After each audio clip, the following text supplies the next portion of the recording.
Сәлем, бүгінгі біздің тақырыбымыз қай елден келдіңіз? Бүгінгі тақырыпта мемлекет атауларын айтып үйренеміз. Менің елім Қазақстан. Менің ұлтым қазақ.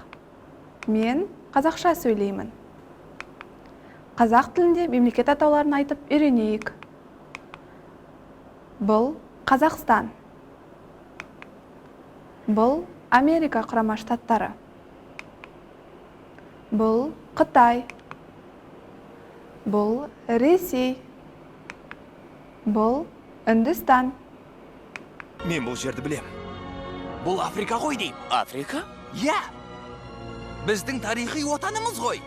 Ендігі тапсырма. Бұл Қытай ма?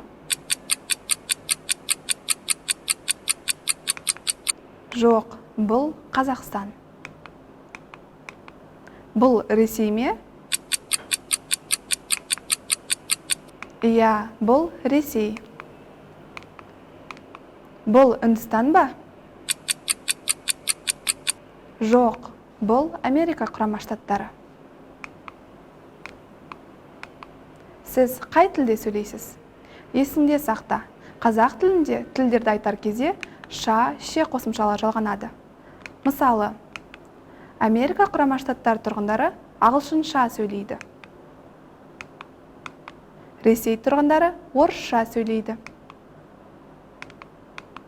Түркия тұрғындары түркше сөйлейді. Сәлем, менің есімім Анна. Менің елім Ресей. Менің ұлтым орыс. Мен орысша сөйлеймін. Сәлем, менің есімім Мехмет. Менің елім Түркия. Менің ұлтым түрік. Мен түркше, орысша, қазақша жақсы білемін. Ендігі сұрақтарға жауап бер. Аннаның ұлты кім? Дұрыс, Аннаның ұлты орыс. Анна Ресейде тұрады ма?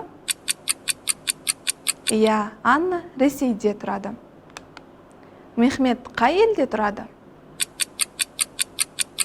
Дұрыс айтасың, Мехмет Түркияда тұрады.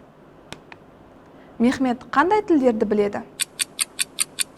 Иә, Мехмет түрік, орыс және қазақ тілдерін жақсы біледі. Осымен сабағымыз аяқталды. Сау бол!